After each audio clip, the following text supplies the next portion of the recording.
we start with the backward shoulder roll to find our way towards the forward shoulder roll.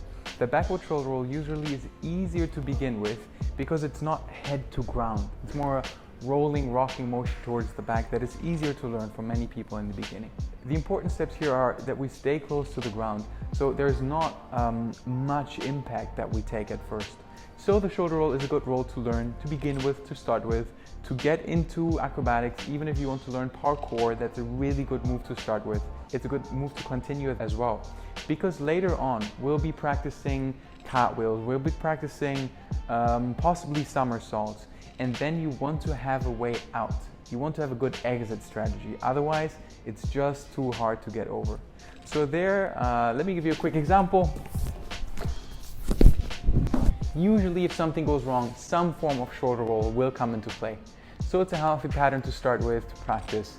As you start the backward shoulder roll, just spread your legs out, then walk one leg over to the side, and then walk your feet out further away from you. It will feel a bit like a strong ab crunch to get your feet all the way over. If you fall to the side too much, don't open your legs as wide. Keep them a bit narrow, and then you find your way all the way rolling back, so that in the shoulder roll, you start in the same way that you finish. So you face the same way, you don't switch direction.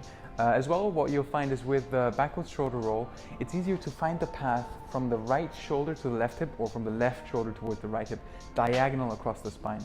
Generally in an acrobatic context, there is space for forward rolls, but it's more gymnastics oriented background. There's some dancers who do incredible drops completely on their back, but for most people I find rolling on the back in a forward manner is rolling too much on the spine. It's always going to be hard to do it well on the floor, especially for people who are not dedicating their whole life to rolling across the floor.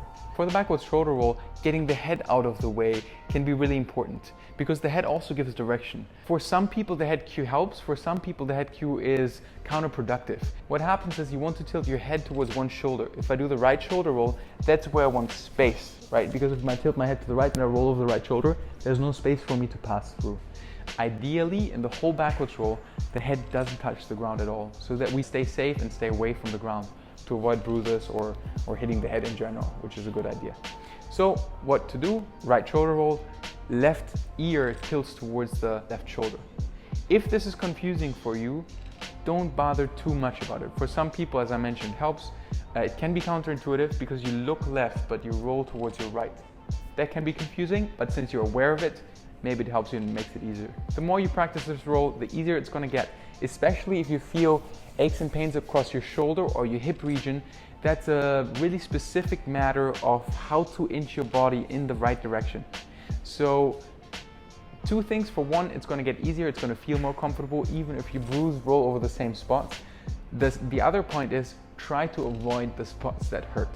And it takes some time, especially practicing two sides. Both sides is helpful in the long run, and enjoy this shoulder roll. Peace out.